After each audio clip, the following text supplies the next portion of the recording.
Welcome to the Third Apron podcast. I am one of your hosts, Sam Quinn.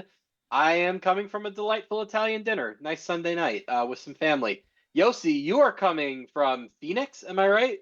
Yeah, I am coming from the ASU trade deadline. Shout out to Jordan and Alex who organized it. They had their sports business classroom in Vegas, and then about I want to say it was like 2 years ago. It was started. This is like a mini version of that, but they have it just specifically the trade deadline competition. You have that at the end of a sports business classroom as a way to kind of like show the encapsulation of everything you learned and kind of justify your moves as if you worked for a team. So this is like a smaller scale version of that. That was a big showing, like 100 students or so. And I helped process the trades and then also got to be a judge along some other people that work, whether in the NBA or like adjacent to the NBA in some capacity. So that was a really fun event. If anyone just is interested in potentially doing that, I'm sure they'll be doing it next year. Look up ASU trade deadline. So yeah, just got back from that and ready to talk some hoops. Yeah, sports education has gotten a lot more interesting and fun than when I was in school. We weren't doing stuff like that when I was in NYU. I had to take an accounting class. I had to take all sorts of it was a business degree that they called sports management. There was not that much sports in it. They never let me make trades. I would have been such a better student if I could have been making trades. This sounds awesome. Like I got to go back and I guess I don't need to go back to school now. I don't have the time or energy or money, but that sounds awesome. I wish my college experience was more like that. Anyway, Well, I'll just add to that. When I was in high school, I remember like I was graduating high school. I ended up doing like some online program. I forgot what the name was, and I think that I know gave what me. you're talking about because I looked into it too, and I never followed through. I remember that existing. I mean, there's a bunch of them. I remember I did something like that. But when I was in college, now I hear there's like actually sports majors, like sports business, sports medicine. Like, I mean, maybe they've been around, but yeah, there's some like specific sports majors, PhDs, whatever it is going on in universities right now. The most I had when I went to University of Oregon, the most I did, maybe there was like more sports stuff, but I had a sports negotiation class. Or maybe it was just a negotiation class. I forgot which one it was. So that was the most I did. I don't remember. I think we kind of like maybe we did relate it to sports. There was something. I don't know. Maybe I took a different class by the same teacher. But anyways, you're leading the show today. As you want to explain what we're talking about today? Yeah, so we talked last week about players that were, kind of outperforming their contracts, headed for bigger deals, in the coming off season or two. And what we found was that we basically spent most of that episode talking about teams that overperform. Shocker, the teams that are overperforming have players that are overperforming. So we today, being the pessimists that we are, decided to talk about the teams that are underperforming. So we are going to dive in on a couple of the teams that aren't playing up to expectations so far this year. They are mostly in the West, and we're going to start with one of the teams that I don't know if they considered themselves like high-end championship contenders coming into the year, but they certainly thought like we're going to be a top 3, 4, 5 seed. Like we're not going to be fighting just to get into the top 6. We feel good about ourselves. We've improved pretty meaningfully, and that is the Los Angeles Clippers. And through 9 games, they're 3-6. I think there are a lot of problems to dive in on. I mean, we'll start with the obvious one, Yossi. Like we were talking about this at the time. We were both higher on them, in the offseason when these were happening. But I think the obvious concern was, are they too old? And through 9 games, is that your impression when you watch them? Yeah, I think that's what it is. Because so let's kind of like look at the overview. Because first, when the Clippers put their team together, the Lakers they did something that is kind of rare. They used up like all their resources. Like they used all of the mid level and split it among two players. They used it on Beal and Brooke Lopez, and they just kind of use whatever resources they can within the first apron, like up until the hard cap. Lakers did it too. Worked out for the Lakers so far. All their free agent signings have hit. With the Clippers, like all their moves for the most part, like other than Collins being solid, like before we even get into the old problem, like they have a bench problem. Beal has just been a disaster. Bogdanovich might be done. Batum as well. So I don't now. I think that's more so like contributing to the offense. That doesn't explain why they go from third to 27. I think it's 23rd or 24th. And that's where I'm thinking, okay, I guess age just finally started to hit all these guys and like simultaneously, because that was kind of the fear I'm sure some of us had in the back of our minds, where the Clippers infamously put this team together. They are now, well, it's known that this is not like the oldest team as far as like players 1 through 15, but the oldest rotation in terms of who are the players that are actually expected to play meaningful minutes. And it's showing, and the fears that maybe it'll just, all these guys start to get a decline all at once. And that seems to be what's kind of going down. Like any team with like a semblance of athleticism that's kind of like their crutch right now. They can't really have a hard time with these teams. I saw that they don't really turn the ball over that much, but they are last in the league in points in I'm off gonna get into turnovers. this. I have some stats for this. So no So transition defense at all. But I think they're too old. I don't think there's going to be any improvement from within. They're going to have to make some moves if they want to address some of their weaknesses. So they have an age problem, but I think within that they also have an identity problem. Where last year, in the wake of Paul George leaving, they signed all of these defense first players, and there were issues that came along with that. You get a great first half from Norm Powell. You get an All NBA season from James Harden. That keeps your offense afloat when you don't really have offense first personnel. But you're so good on defense that then powers a lot of easy offense, where they're 15th in fast break points last year. And that's coming because they're 10th in opponent turnovers. They're generating a lot of points through their defense. This year, 28th in fast break points because they're not generating any turnovers, because they're not playing their same defensive players, because Bradley Beal's here and he has to play minutes, and Chris Paul's here and he has to play minutes, and John Collins is here and he has to play minutes, and so on and so on. You're so slow, you're so unathletic that you can't turn defense into offense anymore. Kawhi Leonard teams almost always are pretty slow, are not great in transition. James Harden teams too. These are not guys that like want to get out and run the break, so you have to find those easy points somewhere else. The Clippers aren't. Everything is hard. Everything is like we're walking the ball up the court, we're running our pick and roll or isolation, and somebody's taking a shot that I'm not going to say is always hard. It's not always Kawhi taking a contested mid-range shot, but everything requires a lot of work. Everything requires a full setup and action and everything. And you just can't score enough when you're not generating easy offense. And the reason they're not generating easy offense more than anything is that they don't have the defense to do that anymore. Now, I think baked within this too, when they lost Norm Powell, they lost the only guard they had that was like really pressuring the rim. James Harden does pressure the rim, but not in kind of the ways that you tend to think of, because he's so slow. He's more of a decelerator. It's more about getting to the line and throwing the lobs. Without Norm, they don't really have any speed, so they don't really have any way to generate downhill pressure. They were 8th in paint points last year. They're 20th this year. So taken all together, I just sort of see the portrait of a team that isn't just old, but plays old. Last year, they had ways of hiding that because they had those athletic wings that are just not as big a factor this year. And because they're playing so many guys, it's hard for them to figure out who are the optimal lineups, the combinations, who are the guys we actually want to play.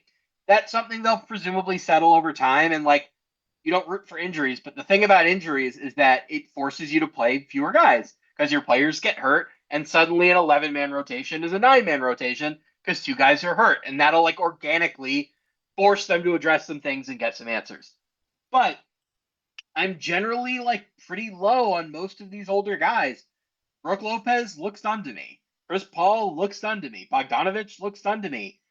I think the fortunate thing you can say, and this is not fortunate in the long-term sense for the Clippers, but just like I don't think the stakes are that high. I think the Clippers, once the Kawhi stuff happened and there was all of that reporting that like it's an open secret that he's gone at the end of this contract, it sort of just felt like this year was a cherry on top and they would try to be as good as they could. And if it turned out they were as good as they were at the second half last year, they would kind of go for it. But it feels like the Clippers are kind of just riding out the end of a wasted era at this point. The real fear is you don't want to give Oklahoma City another really good draft pick because whatever you're doing next, remember, you are playing against Oklahoma City. So even without controlling your pick, you do have some incentive to try to be good. So I think they'll make their way back up to half decent. But the team they were in the second half of last year, purely from an identity standpoint, seems gone. So Yossi, like we're very early in the season, of course. We're going to talk more about moves for other teams. The Clippers just have fewer levers they can pull. Is there anything you're thinking like I would be trying to do? I would be trying to get? Is there something you'd like to get maybe at a discount? I have an idea that I haven't fleshed out, but I'm curious where you're at right now. I'm glad you brought up the Thunder pick situation because when we talked about potential John Moran teams, I brought up the Clippers, and I was thinking like, well, first we brought up the Kings and the idea that if the Grizzlies can get a Kings pick for Ja, I think you just do that now. And I'm starting to wonder if the Clippers are kind of starting to get closer to that, where a Clippers pick is just by default pretty valuable. Because from this SGA trade, they've now conveyed the 12th overall pick Jalen in Williams. 2022. Not just any 12 overall pick. It was Jalen Williams. And then they convey a pretty crappy pick in 2024 draft, but they had to trade a pick and a swap to get James Harden to get them there. And if right now on Tankathon, I think they're projected to give like, I don't know, that's the 8th or 9th pick, something like, no, 6th pick. So I don't think the Clippers are this bad relative to the other teams there, but I'm not inspired by what they've got, what they could potentially do to make that pick so meaningfully worse.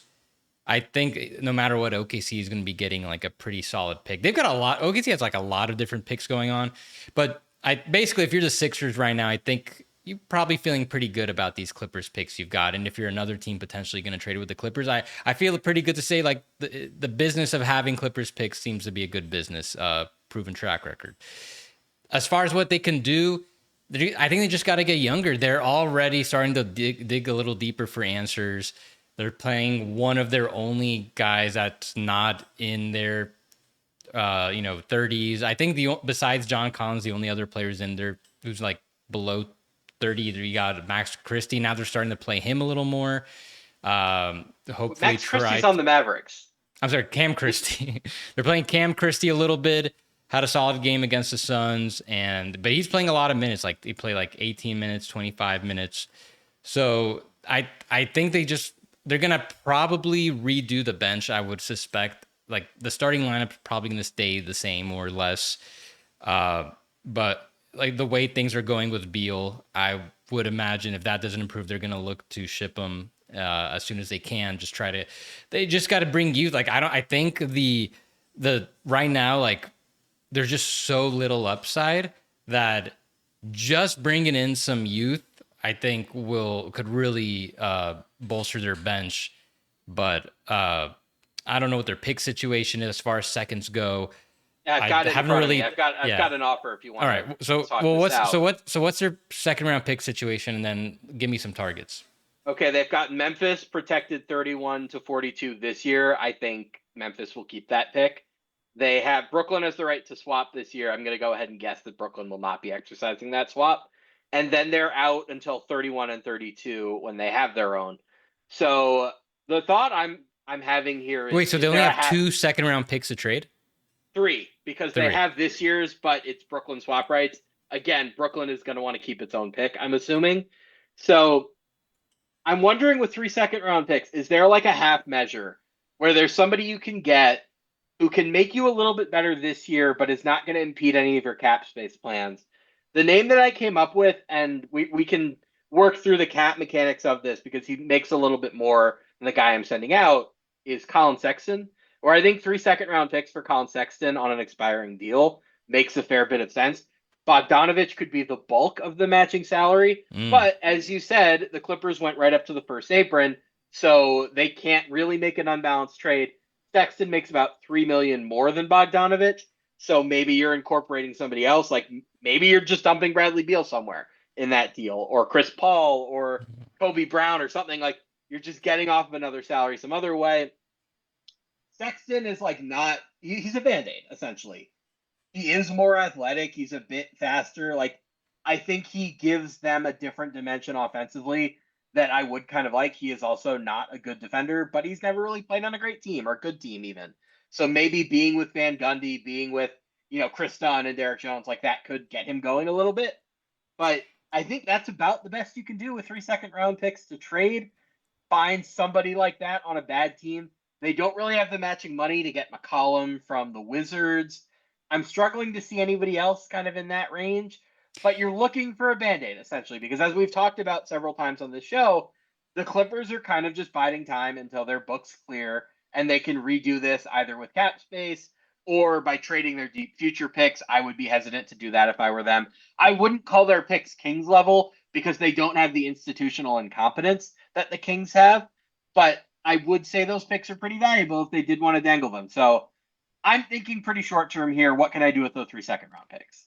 I like it. The Sexton one's pretty good. I think they might be able to even get him with fewer seconds, just because we've Yeah, didn't the seen Hornets get paid a second to take him? And that was a pretty exact. bizarre trade. Yeah, exactly. That's where I'm thinking. Where I don't really anticipate, like, Colin Sexton's had a good year so far, but I still don't think the demand for guards has risen since the league has started. Like, there haven't been any big injuries. I mean, yeah, there's Trey Young hurt, Lamelo's still kind of in and out, but I don't think league wide there has been like an increase in demand in these guards where you're gonna need to trade multiple seconds for these guys. Like I think if the Clippers wanted to get a Colin Sexton and Anthony Simons, I think that's very attainable. It's just about making the money work, and they could make it happen. They're still like as a below first apron team, they can still be they can be a little flexible, even though they're right up against the hard cap. And yeah, they kind of have to be dollar for dollar. They could still make something work. I like that you brought up McCollum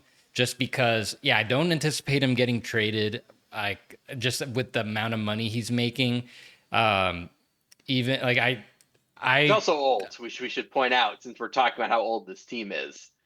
well, yeah, but I don't think that's really deterred the Clippers in recent years. So I never even like thought it until you brought it up. Like I could totally see the Clippers going after him post buyout. They are the buyout kings in the past few years. They go after the best guy that's waived in the offseason or trade deadline. They could sign him since they're below the first apron, since that rule where if someone's making above the mid level, you got to be below the first apron to sign them. So they could do that. That's where I'm afraid that they might not really address their needs like through the trade market because they have such little assets. They're probably not going to want to trade any first round picks unless they're bringing back an all-star, which I find unlikely, in which case they'll just go fall on old reliable, wait for some of these guys to get bought out. Maybe some guys on the Wizards. I haven't really thought too much who else, but the Wizards definitely stick out where if they can get a Middleton or McCollum for free, they might just feel satisfied with that potentially being whatever they do to address the roster. They're not getting younger at all, but Yeah, they don't give I up don't anything. I don't think they're going to do anything that affects the future. I think they very much are looking at this as we're running down the clock until Kawhi can be off of our team and we can move forward with whatever comes next. I've talked about a Trey Young pursuit in free agency. We've talked about that. I think that makes some sense. Or like maybe you just take a down year or two, or you take another year or two where you have like, a bunch of 1 year contracts that are different guys that maybe don't have big scandals attached to them. I don't know. Like, I don't think they're going to do anything to affect the future. I don't think this year matters enough to them to justify doing that. Yeah. I'm just taking an opportunity to pivot here. We were going to do this team last, but the more I talked about them, the more I saw some interesting parallels and some worthwhile differences to cover. A team who this year is very important to is the Orlando Magic, who thus far have, I don't want to say been a disaster. It's thankfully very hard to be a disaster in the Eastern Conference. I think they're what? They're 4-5, 4-6, something like Four and that. six. Yeah, the offense is not, with Desmond Bane, improved in the ways that they think. And I think there's a little bit of a parallel to the Clippers here. They're not that old, but they are similarly stale, where you watch them and you just think, man, like everything is hard for them, isn't it? There's not as much easy stuff. The offense doesn't feel creative. It doesn't feel like they have a way of generating easy points, at least not in the way that they had in the past, which was the defense was so good that they would generate turnovers and that's where their points would come from. They're getting to the line, and we're going to get to that in a little bit. But there's a narrative going around early in the season that I kind of want to address, which is this is Paolo's fault, or rather, Paolo is not doing enough to help. And he is a ball stopper, and it's hard to run a clean offense with him. I just want to address this a little bit. I think it's a little bit overblown. I'm not saying it's totally overblown, but I think we too often look for a single scapegoat when the problems are a bit more systemic. So, is Paolo Banchero a ball stopper? To some extent, yes. I do have some numbers though. He touches the ball 70.9 times per game. That is 32nd in the NBA. He holds the ball for 3.76 touches per seconds per touch, which is 90th in the NBA. He dribbles 2.9 times per touch, 111 in the NBA. These do not look like crazy ball stopper numbers. Admittedly, he's much higher when you filter just for forwards, but look at some of the names that are doing these things more than him. Jalen Johnson touching the ball more than he is. Dennis Schroeder touching the ball more than he is. He's right above Scotty Barnes on the touch list. We're not hearing the same ball stopper stuff with those guys. He is dribbling less often per touch than Jaime Hawkins, than Cam Spencer, than Tyrese Martin. In terms of seconds per touch, how long he's holding the ball, the player that is directly beneath him is Bronny James. So I think we're getting a little out of hand with this idea that having Paolo Banchero totally stunts your offense, that he's too much of a ball stopper, that he's irredeemable, especially when, by the way, how many players do you think have a better free throw rate than Paolo Banchero does this season? I would say no more than 10. Two. One of them is Musa Diabate. I have not looked into that.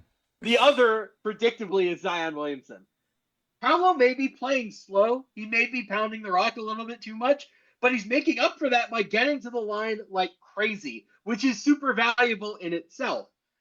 I do think there are problems with the Magic. I don't think they have enough shooting. They're near the bottom of the league in 3-point rate. They're like better than you'd think in terms of percentage, but they're still like below average. I think they're like 18th, something like that. I think there are not much bigger problems, but I think there are a number of other problems to address. So, like, let me pose this to you. Where do you stand on the is Paolo a ball stopper debate? Is that the problem for you? Are you seeing other things?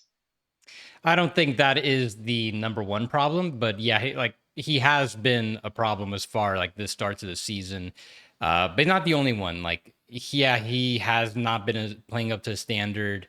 Shot selection's been really bad.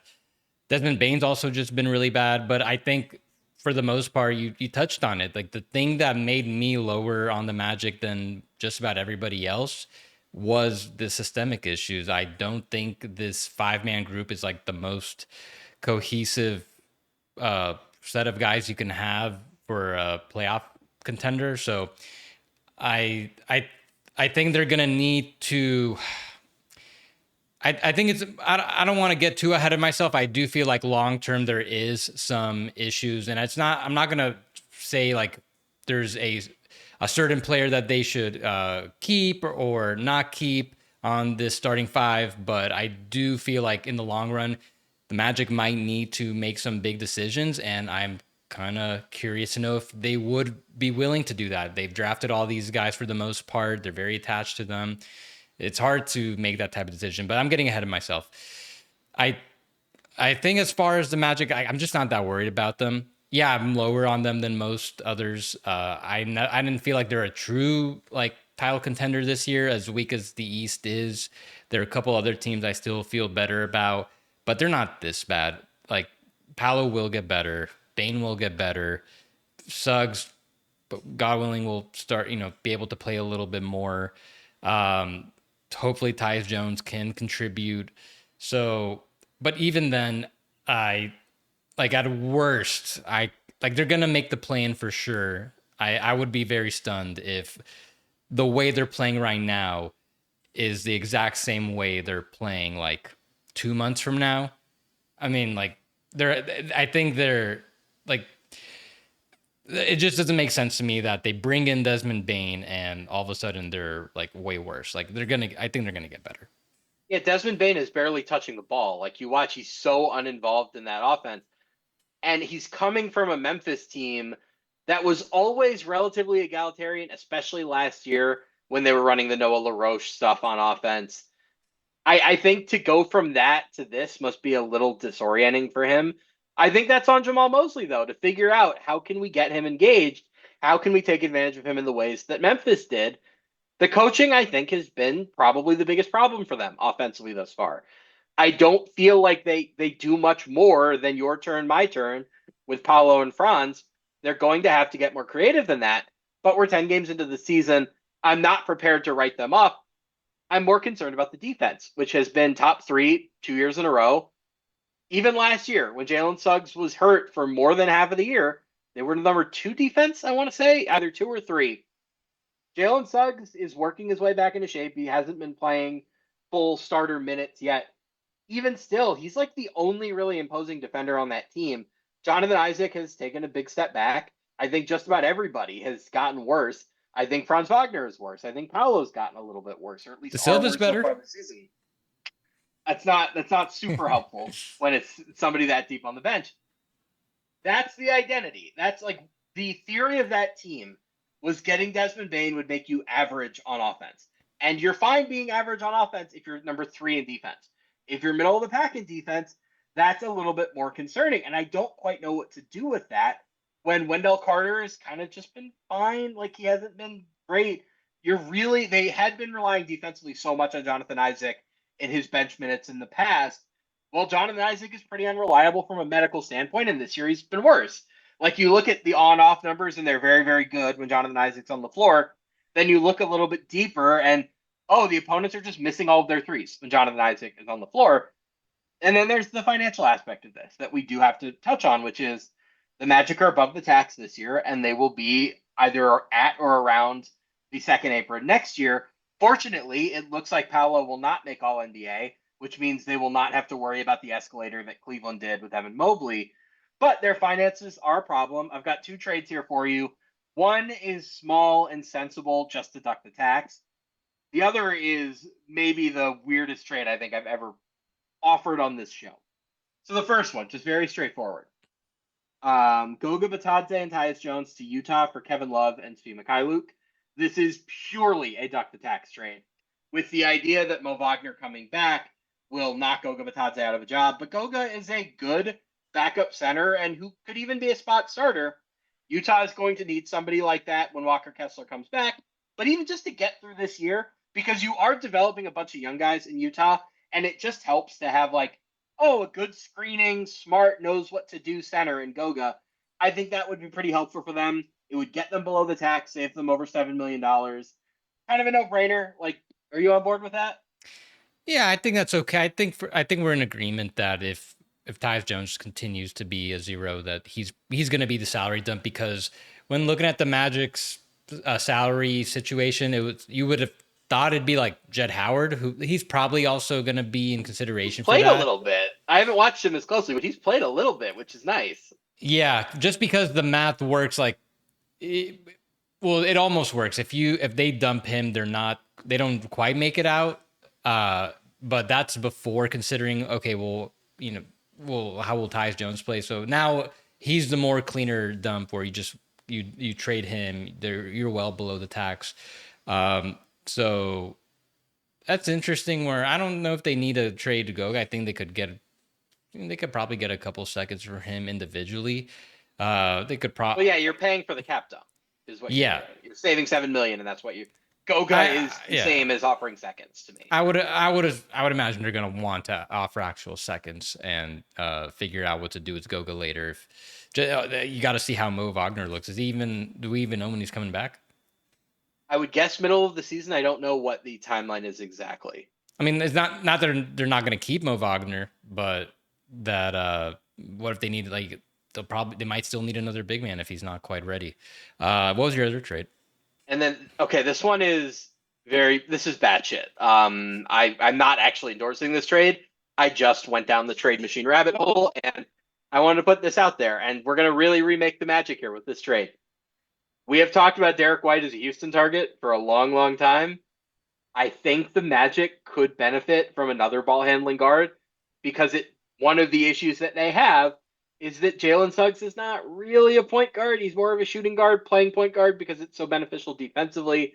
So I'm just going to throw this out there. It's not sustainable financially. I just had fun with this. Jonathan Isaac, Goga Batadze, Anthony Black, Jet Howard, unprotected 2032 pick, 2031 swap for Derek White and Sam Hauser. The idea here would be you would bring Jalen Suggs off of the bench, you would start Derek White, and then you would either close with Paolo or Franz at center, or you would close with whichever two of the guards are playing well. It's not financially sustainable, but it's a fun idea. Yeah, no, it's too much money. You got Yeah, three. it's You've not got like feasible. four. You got five guys make a lot of money. You're gonna have five guys making 30 million plus the next year. Yeah, it's not sustainable, but it's a fun idea. Well, hopefully, I think they're hoping that like Anthony Black could play well enough that like he and Suggs can play together, and there's like They're the same player in theory. Like neither of them can really shoot well enough. I think if you're I was just saying, I think if you're the Magic, you would hope that they both can be like kind of not replicate exactly, but make some kind of semblance of the Celtics backcourt of the past few years, having two defensive first point guards and could shoot well enough. And Black's, I don't know if he's made any big improvements on that end yet, but that'd be a really helpful way to keep their defense afloat and improve the playmaking, which we both in agreement they definitely need to improve on that end. What team do you want to touch on next? Let's go to New Orleans because I have more fake trades that I want to get to with them as well. I'm sitting here thinking about the Pelicans and like what are the positives, right? Like there's so many negatives. We've talked about the draft picks to death, the Zion situation to death. What are the positives? What are the things that you can either build around or cash out now? What are the moves here? Because we don't have to get into the basketball of it. It's a mess. You know it's a mess. Having Fears and Queens on rookie deals, good. Like great. Like Jeremiah Fears has shown some stuff. It's a little too early to say what that's going to be, but like he's clearly a valuable downhill attacking guard. Derek Queen, the pick trade has been beaten to death ad nauseum. Fine. It's bad. But Derek Queen as a number 13 overall pick, I think is like more than justifying his draft slot, right? Like he has played well when he's been given the chance. He just hasn't been given that much of a chance. Do I think he's ever going to defend well enough to like be a cornerstone big man? Probably not. I think he's going to lean more towards that like empty calorie, like better Bobby Portis, worse than Zion sort of guy. But he's a good player. Fine. You have him 4 cheap years. Trey Murphy, not quite a star, but a very, very good starter with a lot of upside. Happy to have him. I am circling Herb Jones here as a team that is deep, deep rebuilding.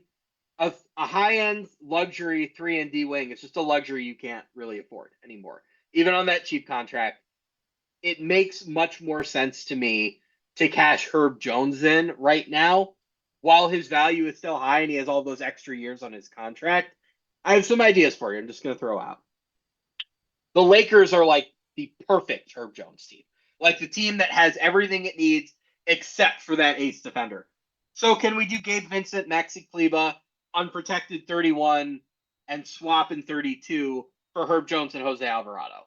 Is that reasonable? Wow. That would be amazing for the Lakers. That's great for both sides. Like I think that's a good haul for Herb Jones as well. It's an unprotected and a swap. I think you have to take that if you're the Pelicans. I think when I say it's amazing for the Lakers, I think it's like bringing in infusing Herb and Jose to this exact team would bump them up a few spots in my personal power rankings. Ultimately, I would say that's probably too much value. I think trading that 31 first for Herb Jones, as good as he is defensively, that he's only shot well 1 year. But He's at the shooting well same, so far this year, to be fair. but at the same time, Herb just seems like the prototype. Hey, you play this, you put him next to Luka, he's gonna start to shoot the ball so much better just from that magic touch. Because it doesn't take too much. You don't need to surround Luka with like so much amazing talent. Like we've seen some of the talent, like that 2022 team, what he took. Like in hindsight, if it wasn't for Brunson turning into an all-star, that roster's not that impressive. So you bring in a guy like Herb and Jose, yeah, I don't know. I love it for the Lakers title odds, and I think that's a fantastic value for Herb Jones. Like I kind of struggle to see if there's going to be a single asset more valuable than that draft pick. But at the same time, Pelicans could push back and say, well, Luka's probably going to still be there. Reeves is probably still going to be there by 2031. I think it's an interesting question. Just how valuable are those future Lakers draft picks now that Luka's he's under contract through what, 2030, right? So Luka or Herb? Luka. Herb is like, oh, Luka is through. It's a 3-year deal that kicks in after this season, but there's a player option at the end. So Yeah, I think so it's 29. I think it's 2030. 28, Oh no, he did a 28. short deal. He did a short He did deal. a shorter deal, yeah. So you would have to bet. Just an interesting thought I've had recently is just how valuable will other teams now pursue future Laker picks that far out, knowing that very good chance Luka will still be around. But I do think that's still, even like considering that, I still feel like the Pelicans might not be able to get something quite better than that pick. I do have another idea that we'll get to in a moment. I just want to talk about this for the Lakers. Like at that point, you are now like you have a version of the 2024 Mavericks to an extent, but with 2 extra ball handlers instead of 1, where you have LeBron and Reeves instead of Kyrie. Herb can kind of be a better version of what Derek Jones was. Ayton has not been like the lively kind of center, but Ayton's been good enough that you feel pretty confident having him as a starting center right now. Like, I think that's a team that could move forward and compete for the title this year. And you still have your 2026 and your 2033 first round picks. If you do need to go out and get a center this offseason or next year or some point, like you're not totally emptying the cupboard to get Herb Jones. The idea here is, I think coming into the season, we thought that the Lakers were going to save all of their assets purely to go get another star. Like they're going to trade 26, 31, 33, swaps in 30 and 32 to go get insert All-Star X. If you think that Austin Reeves is that guy, and so far this year he's been that guy, you can divide those assets among multiple high-impact role players. Here you get to, you can address center later if you need to. I think this is a move that helps them this year, but also like helps them put a team around Luka long term that makes sense and is fiscally responsible because Herb is locked into a really long contract as well. So you'd have to pay Alvarado at the end of the year, and there are questions about still with Hachimura and Ayton that you have to figure out. I think that's a very good trade for the Lakers short and long term. I think it's something that will be rumored at some point between now and February. The other trade, we have given the Pelicans so much crap about jumping out of the 2026 lottery, which is so good. I wonder if they could jump back in, but with a protected pick. So I'll throw this out there for you. DeMar DeRozan, Devin Carter, and a top 4 protected 2026 pick from the Kings for Herb Jones, Kevon Looney, and Jordan Hawkins, with the idea that the Kings would balance out their roster a little bit, get the defensive help that they really need, insulate themselves against losing Keon Ellis in the offseason if that's where this goes. And then the Pelicans, they're not going to get the number 1 pick because the pick is going to be protected, but you get like the number 8, number 9 pick in this year's draft, which you do kind of need because you are pretty light on young talent outside of Fears and Queen. Are the Kings like desperate enough to win now to do that? I kind of think they are. And that doesn't deprive them of the opportunity to tank later. It just gets them a good player now. You hold on to your future picks. You're not sending out a pick that's going to be like encumbering you in other trades that you're worrying like, oh no, we can't give away this pick and say hypothetically 2031 to the Spurs. Um, I think that's something I could see the Kings doing because I don't think the Kings recognize yet that they probably should be tanking. And Herb Jones, they did try to get Alex Caruso a few years ago, so I think it's a similar principle. Wait, so the primary player the Kings are getting back is Herb Jones for the 2026 pick this year? The 2026 pick, but it's top four protected, Okay. so it's probably like the seventh or eighth pick. I mean, I don't see the Kings doing that. As I feel like the new front office right now has the most influence it could possibly have in this year, and if I and This I is would more of a Vivek idea than a front office idea. exactly, which is why I feel like the front office will get to hold its line this year. I mean, I shouldn't say I should. I would be surprised if ownership steps in and does make some type of trade like this, but I'm more inclined to feel like at least for this year that the front office will be able to influence most of the roster building for the first year. Even though you could look at okay, Westbrook, Schroeder, those are players that you bring in to try to compete right now. I would think that the Pelicans might need the Kings would probably want to get back another player, whether that's like a Jose type. Did you say Jose would also go to the Kings in that one? So I said Jordan Hawkins would go to the Kings too. Pelicans Okay. aren't really getting much use out of it, and they would send Devin Carter to the Pelicans. It would be kind of a swap of former lottery picks that the teams aren't super happy with. I wonder if there's like a Zion Sabonis swap that could make some sense. But they probably got to do some other they probably have to do some other things to shift these players around because as I look at the Pels, one with the way Queen's looking pretty promising early on, like I already, of course, some of us are going to be guilty of looking at what Zion trades might be out there. I struggled. I couldn't really find too much, but You're trading him as the non-guaranteed contract. You're not trading him as a player anymore. Exactly. Yes. So that's the thing where if you're just okay with getting off of him, then you should find you'll find a taker. If you want to get like just some decent value, like a crappy first round pick, I still kind of struggled to find that because you're then trying to find the team that wants Zion the player. So I know the Pelicans, they could use a better big man. I think they're still going to try to be good this year. If they can do that type of trade where they get a 2026 first round pick, that doesn't even need to be like Kings bad, but maybe something that's like in the middle of the first round. If they can get that type of first round pick and then they improve enough where maybe instead of being a top 4 bad team, they're going to be somewhere closer to like 9 or 10, then you can kind of internally look at the traded pick as a wash. I wouldn't go that far, but I think that's kind of that's kind of like the best way to salvage that pick situation. But with that said, I do feel like they might want to try to get a big man. I wonder what could happen with the Kings if they continue to lose. Maybe there's like a Sabonis Zion Williamson swap. Kings try to get a better center that would be a good pair with Zion later. That would be kind of difficult, but you are just ignoring Derek Queen here because Sabonis and Derek Queen make no sense together. It's the same thing as Queen and Zion. I'm not saying that. I'm not trying to make sense here. I'm just trying to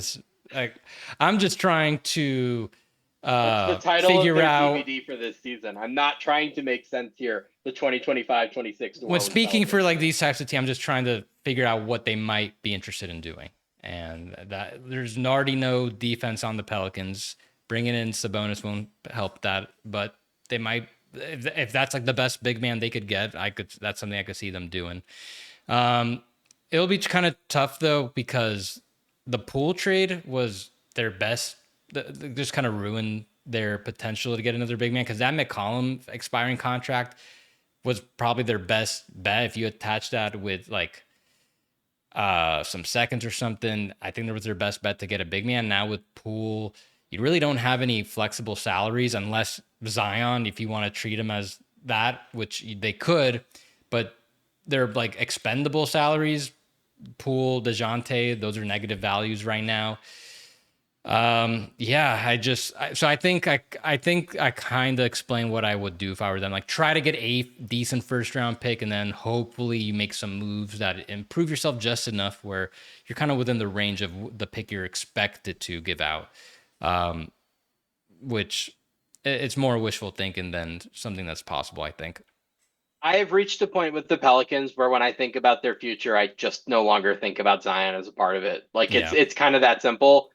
I am looking at this very tunnel vision and saying Spears, Queen, Murphy, those are the guys that we're building around, and we're probably going to be bad for a couple of years. So we'll give away a very good pick in this draft, but we probably will have a couple more lottery picks. This is going to be a longer process. Herb Jones like is very good, and I'd be happy to have him on almost any team.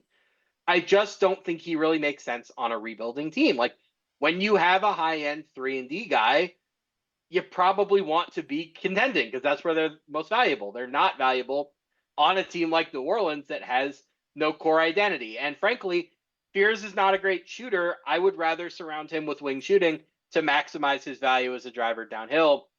And then Zion is just he's a non-guaranteed contract at this point, and I think that's how he'll be treated on the trade market. I Well, think we will get to we'll I just get to want to say January, February, and I think he'll have value on that front, but not really as a player. like, as far as like, if Zion is traded, there will be a team out there who's interested in him as a player. I just struggle to see how many teams he'd start and close on, um, or more so, like what teams are willing to make him their starter and closer. And I struggle to find that. Where, what if there's a team out there who has a lot of money to spend, and they could bring him in as like a super six man uh, who's not going to close every game, but could. And it's just kind of like a tryout thing where the tryout is, hey, if this works, then in your contract expires in like 2 years. Maybe there's going to be some type of correction, and on like you'll be making a little less, and then it's like you're making something where now you are like a high end reserve, which might be something that might work for him to help keep him. I have an idea. The, Anyway, I have a trade idea. and it might Give me a minute. just to kind of keep him healthier, keep him a little fresher. I That's just something I'm kind of wondering. Like, is there that might be his value? Like, and again, I don't really see that happening. He still just makes too much money for that to be his role. But I've just in the long run, as I look ahead, that is something I could see happening with him. Minnesota Timberwolves. Julius Randle is the outgoing salary. You can start Naz Reid and Rudy Gobert, so you don't have to start Zion. Or you could start Zion as like a sign of respect, but you have Naz Reid, so you can limit his minutes. Rudy obviously protects him a little bit defensively. You have very good guard play with Ant, and you're hoping that Shannon and Dillingham can be cheap shooting and DiVincenzo as well. That's kind of the upside play I'd sort of like to see them take. Like, I think we both agree that Minnesota in their current iteration is just like they have no chance against Oklahoma City. That's the reality. And where Houston and where San Antonio are going, and maybe the Lakers, I just think like Minnesota right now looks kind of doomed to just be like a 4 or 5 seed in perpetuity for the next several years. I'd like to see them take an upside swing of some sort. That's an idea that I find kind of fun. This one's a little crazier, but I was thinking the Lakers, where let's say you can get Zion without giving up any meaningful asset, and you're primarily sending out Vanderbilt, Vincent, Kleba. Maybe you got to send out another little salary to make the money work. So then, Never gonna stop ever. no, but I'm saying like this isn't a I wouldn't use. I don't think this Lakers team would want to use Zion primarily as a starter and closer, but like sometimes it could work. But to have him come off the bench like with this team, like if you got nothing else better to do with that money, and that is something you could do, and and he'll accept that type of role. That's kind of like that's the kind of example I was thinking, which again, it's pretty far fetched. I have a hard time Well, seeing this like happen, but I just struggle to see like where he's like what teams want him to start and close for them. well, here's the interesting thing about the Lakers. So that contract is non-guaranteed. You can walk me through the rules of this. You can waive a player who's non-guaranteed and then re-sign him, right? Yeah, so he'd just be So unrestricted. yeah, So but the like, reason I bring this up is that the Lakers will have cap space. They're not going to be an over the cap team. So in theory, you don't have to worry about waiving him and being like, "Oh, so long to the bird rights." Although when you waive somebody, do you keep bird rights? no. Yeah, but like if you have cap Like space, yes, that's no, not an issue. like yes and no. Yes, in the sense that as long as you have him, he finishes the year, you can resign him with the bird rights up to the max. But like in that instant, when you waive him, you can't re-sign him with the bird rights. Right. But They're this is temp. the reason I bring this up is that he's non-guaranteed and you could agree to him with on a new contract that you pay using cap space immediately and say we're going to waive you at the end of the season and then we're going to re-sign you on this shorter, cheaper, whatever deal afterward and we're not going to trade for you if you don't do this. That's a luxury only cap space teams have, is what I'm No, saying. I've thought about this. That you need to have like a pretty firm understanding of what if you're a team trading for Zion and you want to bring him back on like a shorter deal, which is totally possible. Like it needs to be well understood. Like when you bring him in, hey, this is what we want to do, and you need to have like a pretty firm feel on the market that there's not going to be another team trying to outbid you for him. There's a lot of variables involved in this, but yes, theoretically, let's say a team trades for him and they wanted to waive him and bring him back instead of paying him 40 million, they want to pay him like I don't know 25 to 30 million. Yeah, it is technically possible. They could just restructure his deal that way after waiving him, but there's just a lot of risk, a lot of variables involved in making that happen. But I wouldn't. It's like a low percentage chance of something like this happening. I'd say like I wouldn't say it's impossible. Maybe like a 5 to 10% chance of something like that getting pulled off. So let's move on from the Pelicans because I think that's going to take a little bit longer to settle. The Mavericks are in hell right now. I'm just going to start with this. I'm going to ask you a very basic question. How many members of the Dallas Mavericks are having a good season? Like, what do you think? Like, how many members of the team are playing at or above expectations so far? I would say PJ Washington. Are you sure? Uh, You know what his 3 point percentage is? oh, okay. So, okay, no, I'll take your word for it. Um, 27.5. I think Christie's been pretty solid. Has he? Yeah, Max Christie is really the only guy I can definitively say. Najee Marshall isn't shooting well, but I think he's playing well when you watch. After that, it gets really, really bleak. It's Yeah. very hard to find anybody on that team who's playing well. How Yeah. many With players on the Mavericks do you think have a shooting 3 point percentage above 30? Regardless of just volume, 30? players on the team Wow. above 30, I'm gonna guess two. it's two. Is it It's deal? Max Christie and it's no, it's not D'Angelo Russell. It's Max Christie and it's Jaden Hardy. Oh. The Mavericks as a team are shooting 30.3% from three. Russell Westbrook for his career has shot 30.7% of the team. The Mavericks as a team are shooting worse than career Russell Westbrook from three. That's how bleak this is getting. We are struggling here to find any shred of positivity in the way that they're playing. The offense speaks for itself. It is unwatchable. But even the defense that they thought was going to be good because they conflated being tall with being good on defense. Yes, they are good at stopping shots once they get to the rim. The problem is their guards are so bad that opposing guards are getting into the lane at will. They're leaving a ton, like they're getting to the basket frequently. They're doing a good job of deterring shots at the rim. But once the shot is at the rim, even Victor Wembanyama is not a great defense. You'd rather have a wide open mid range jumper than a contested layup. Like, there's nothing really here that is going according to plan. We are starting to hear reporting, Mark Stein today, I think Tim McMahon a couple days ago, that ownership is starting to get a little bit antsy here. And who could have seen that coming besides everyone in the NBA? They're such a mess. I don't even know where to take this conversation. What comes to mind for you when you think about these Mavericks? So, and I will say, I just wanted to add to what you're saying with everyone more or less having a down year. There is no comparison with Cooper since he's a rookie, but it's pretty obvious that the way they're using him is not conducive. I know he's now that ever since they started playing him at the three more and having D'Lo play the one, that he's seemed to started to play a little bit better.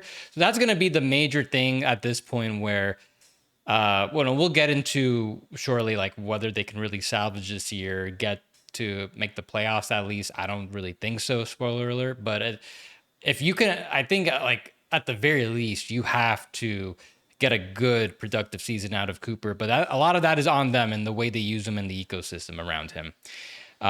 Look, I was already low on them heading into the season. Listeners know I was thinking about them as like a 500 team. So this is a lot worse than even I expected. But even seeing this, okay, fourth on defense, but last on offense, like I'm looking at this feeling like, yes, this is worse than I expected.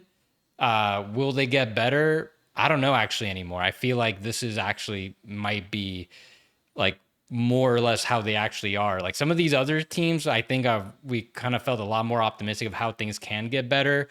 Like the Clippers could make some moves to get a little younger, get more athletic. I mean, this Mavs team, they don't really have any flexibility. They don't have like any picks to trade. They have like maybe 1 second-round pick. Like I highly doubt they're gonna, even if the front office wants to move some first-round picks to bring in some guard play. I don't see that. I don't see ownership signing off on that. Look, when Nico said defense wins championship, it felt like he was more actually saying, I don't think good point guards are of any value to the league because other than Kyrie Irving, who's not there right now, this team was built to just be big and not really account for what it takes to get these guys going in a good flowing offense. They had opportunities to get point. I'm sure they had more opportunities to get better point guard play this summer. But it just seems like they insisted on keeping all these guys, keeping all these big players. Where when you look at this roster, I'll just pull it out right now really quickly, where when they're fully healthy, like best case scenario, they're fully healthy. Most likely one of Caleb Martin or Najee Marshall doesn't play. Like maybe Caleb Martin, I would say. So they went out and just used their mid-level on D'Angelo Russell, which I feel is like a quarter measure at best at trying to get some good ball handling and playmaking in. Like you couldn't potentially try trading one of these guys for that guard. You couldn't maybe try to salary dump them so you can maybe use the bigger mid-level exception. It's a little I'm saying it a little easier said than done because like the type of point guard I'm thinking like, okay, can you just at least get like a TJ McConnell type? I don't know how if the Pacers were even willing to move a guy like him, but that's like somebody where, that player type is more attainable and would like, if you plug him into this team, they'd be meaningfully better. I don't know how much, I don't know how deep they would go. I don't know how many more, I don't know if they'd be able to get to like 500 or so, but they'd be meaningfully better. And that's kind of like the attainable type of point guard that, like any team could get if that guy was available. So it'll be harder. They're going to have to do something. They're going to have to make some type of trade, but with the limited amount of assets they have, with the little amount of flexibility they have to hard cap and their overall stubbornness to concede this build and move any of their players 6'8" or above, I kind of struggle to see that they'll be able to bring in the playmaking needed to just get this thing going a little bit. So you brought up an interesting point that I kind of want to hone in on, which is maybe Nico Harrison just doesn't value guards. To an extent, he might be right. Are we having tech problems? Because I can't see you. Can you still hear me? Whoa. Oh, wait, there we go. We're back. Anyway, I don't know what I clicked the wrong button on the stream deck. Sorry about that. Anyway, back to my monologue. So Nico Harrison might not value guards, and I think there is an argument to an extent. I want to be clear about that. That he's right about that. A team that we bring up very often is the Milwaukee Bucks. Look at their backcourt. How much are they paying Ryan Rollins, Cole Anthony, Gary Trent Jr., and Kevin Porter Jr.? Combined, it's like less than 15 million, right? It's like 12 or 13 for the four of them.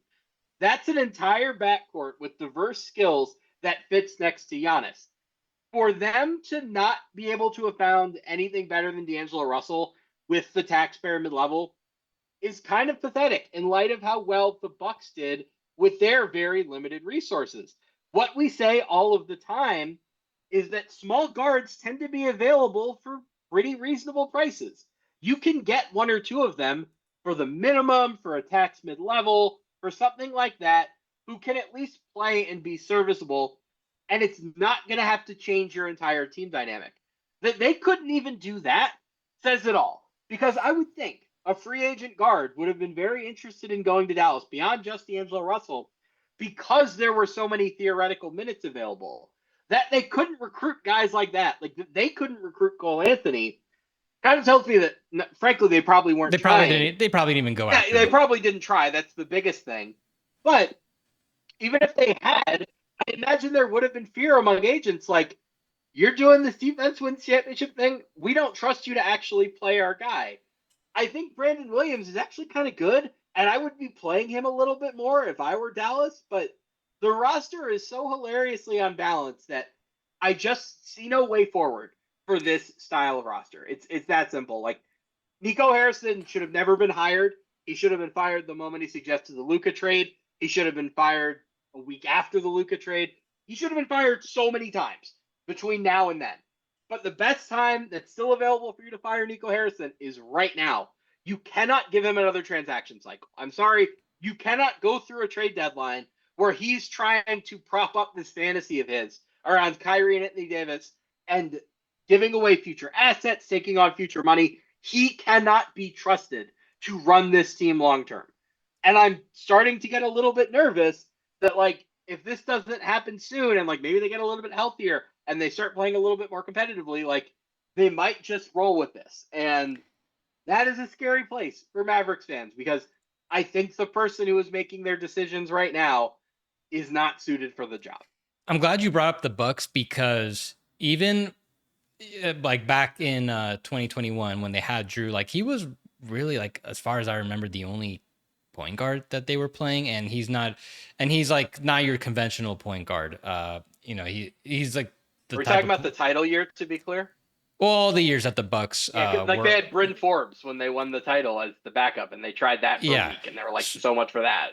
So then now I know they had some other point guards, but they didn't really factor in. But basically, like, I'm glad you brought him up because when you can look at this Mavs team and make, I don't know how compelling of a case, but somewhat of like an interesting case that they could be a problem, not like a threat, but like maybe they could, if they were to match up with a top tier contender like OKC Houston with the amount of size they have, maybe they could give them problems. Maybe they could steal a game or two. But it doesn't matter if you don't have enough point guard play, enough facilitation to get a functional offense and win enough regular season games.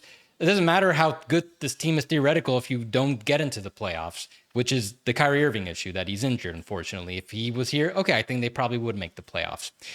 Like this Bucks team that you were talking about, it wouldn't shock me if it's okay. Their main point guards are Rollins, Porter when healthy, and Cole Anthony.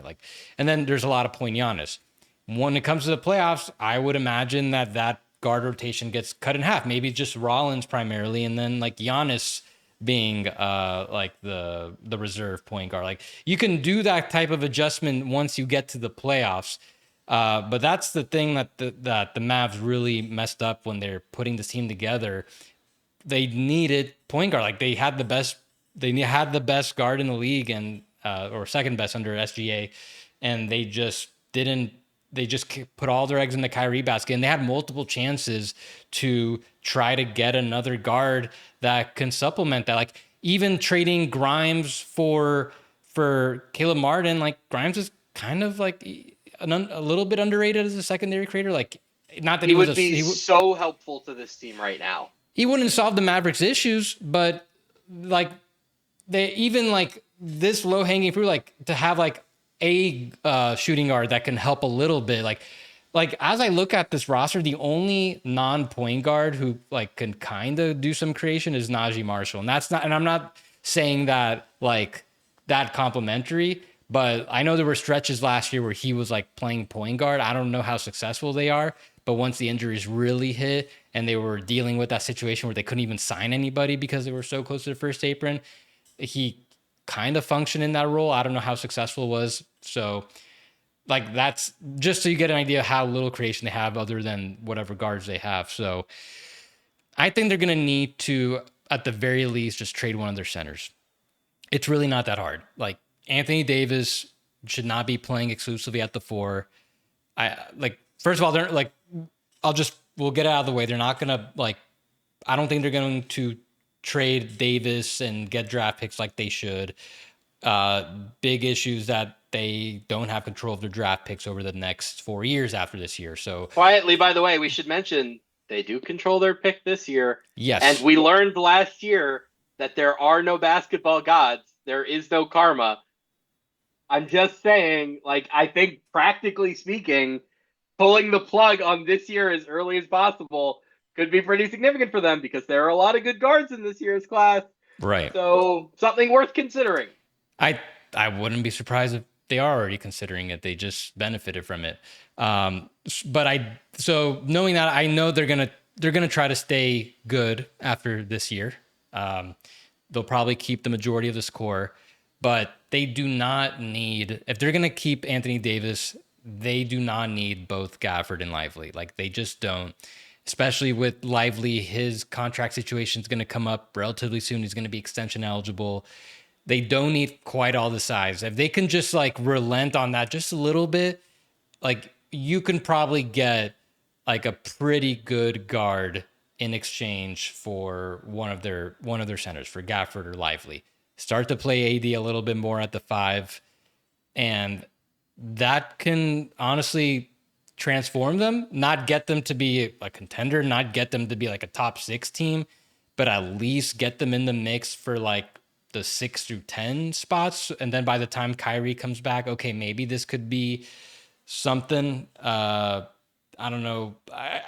Now I'm thinking too far ahead, but just as far as like trying to salvage this regular season, and even just going forward, like next year, as long as you have AD, like, you just don't need all this size. Like, this is probably their best way to get another guard. And kind of like the way we're talking about the Celtics, or more so your fake trade, what if the Magic brought in another guard like a Derek White to pair long Suggs? Like, the Mavs had Luka Doncic and Kyrie Irving. You can't do something. You don't want to get like another guard. Like, they could they have gotten Drew Holiday? Maybe. Well, I know they tried, but like, if you look at this on a very fundamental level, if they traded Gafford for a guard right now, they'd still be one of the biggest teams in the NBA. Like, you can still have that big identity, even if you like turn one of your bigger guys into a smaller guy. Like, have a little bit of balance. Yeah, no, I think there are minor adjustments they can make, but it's just so hard to envision them because they're just so committed to this exact group and all the size they have. Like, you don't need to be this big. And I'm sure they're looking at Houston right now. Maybe they're thinking, no, we do need to be this big. Look, it's working out for them. This is the vision. A lot of differences. Yeah. Big one being Kevin Durant. We've talked about 4 teams here today. Which, like, rank the 4 in terms of like, you would want to be the GM of this team. Like, you feel like from the team you'd want most to the team you'd want least. I mean, least would probably be Dallas because of the pick situation. I would say most probably Orlando. I'm not too worried about them, and you've got a lot of ways, a lot of players with value, a lot of ways you can reorient this roster in the future. You know what? I don't know. Maybe. Well, I guess my Pelican. rankings, while you think this through. Well, now I'm thinking about the Clippers. I don't know. Maybe the Clippers might be worse situation than the Mavs because we still got the Kawhi situation hanging over their heads. Like, if they lose extra draft picks on top of the draft picks that they already owe, this team's really old, very little upside. Like I would argue. I think we've talked about this. Like the player with the most trade value on the Clippers is probably Ivica Zubac. Yes, like, he's probably absolutely. he's probably the only guy who can really get you like a multiple first round picks. Everyone else, I don't think so. So knowing that like you might get Kawhi's contract voided and uh you're down your all your control of your picks through 2029. I anticipate they'll lose some draft picks, whether that's like through like a major punishment or maybe there's some kind of like settlement punishment where they don't have to give up as much if they come clean a little early. Uh, I don't know. I think it's pretty equal, honestly. I think I So go with the here's Mavs. where I'm at. I actually would pick Dallas first because I think the single biggest problem in Dallas is Nico Harrison's ego. I think if you were letting me be the GM of the Mavericks, I have Cooper Flag and I have a chance at a very high pick this year. So I feel very good about that. Remember, neither the Pelicans, the Magic, and the Clippers, all three of them cannot have a good draft pick this year. Dallas can. So if I were to take over the Mavericks right now, it would be very, very straightforward. Anthony Davis would be traded by the end of this sentence. Like it would be, I would be like first offer I get within a matter of days. I would trade all of the other veterans. It would only be about Flag, the upcoming draft pick, and like a couple of the younger role players. And you could turn that around relatively quickly. So I would take Dallas first pretty comfortably. I would take Orlando second because they still do have a lot of value. You just kind of have to figure out which of it are you keeping and which of it are you moving.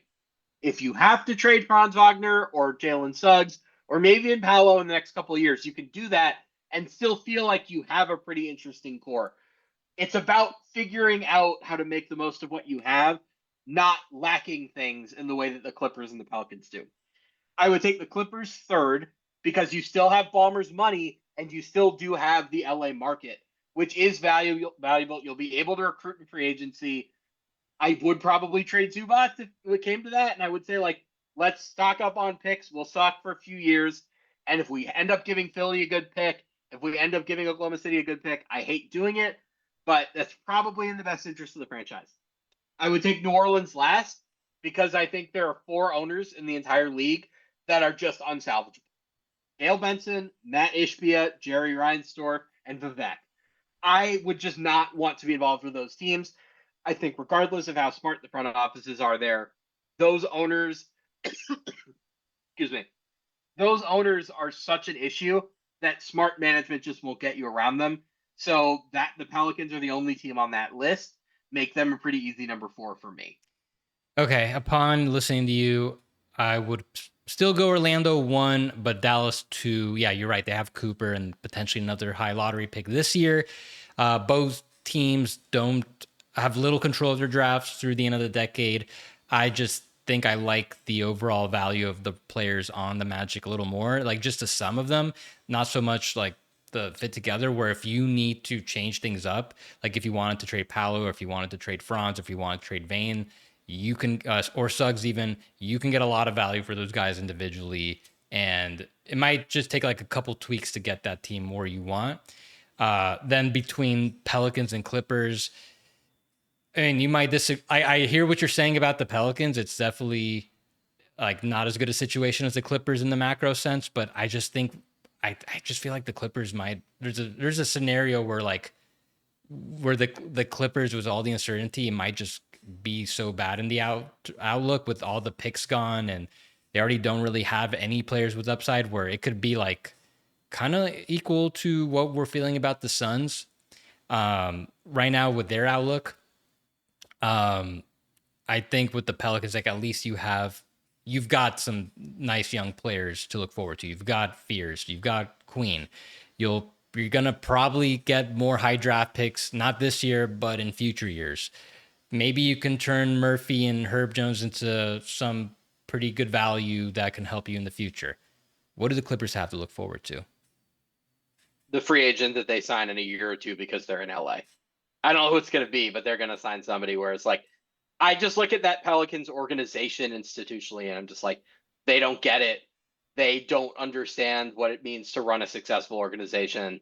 I think they're just like, as long as Benson owns the team, I just think what we've seen is like they're just not going to be successful. I think it's that simple.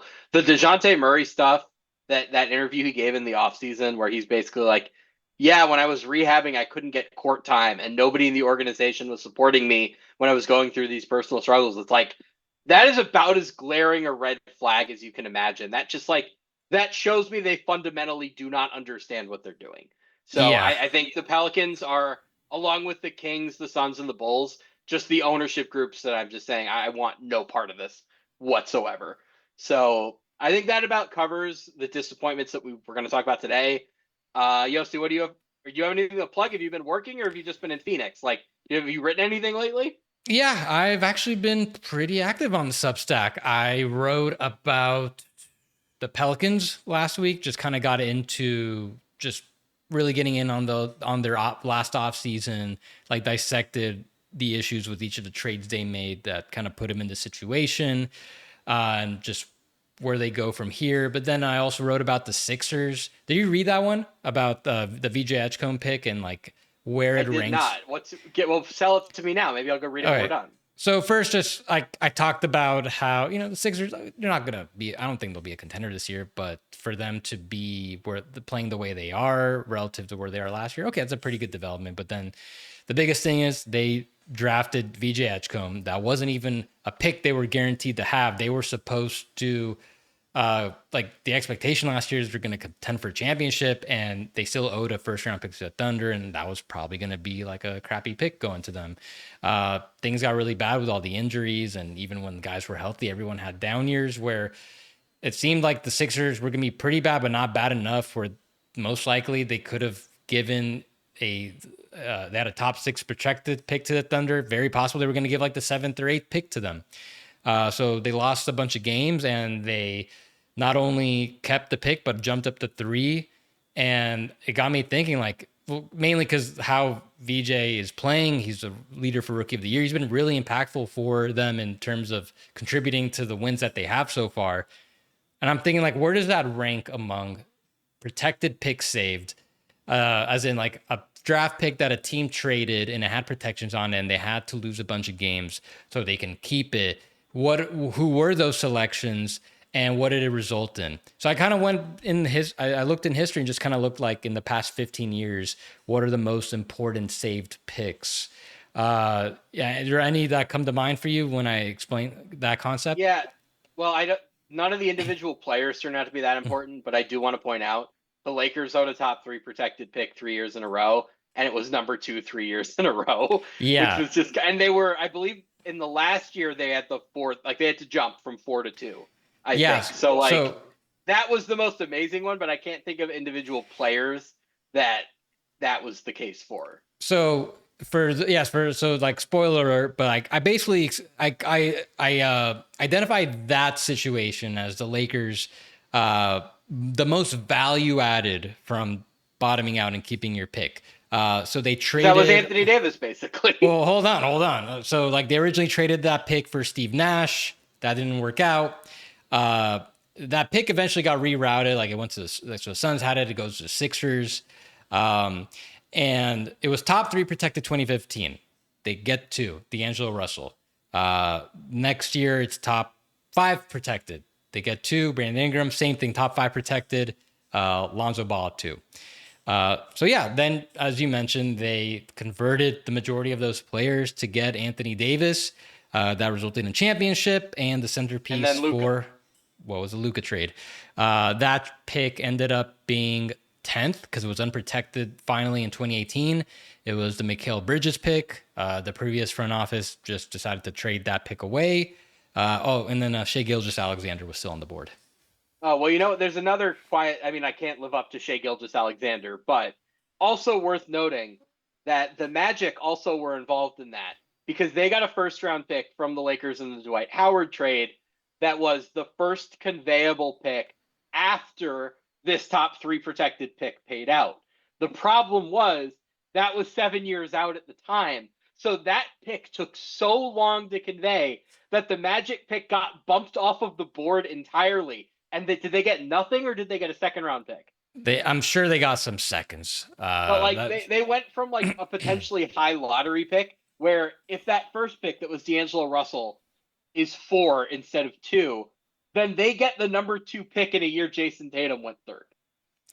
Yeah, that's why those are called conditional picks, like the 2-year after rule. You got to be careful with that because Yes.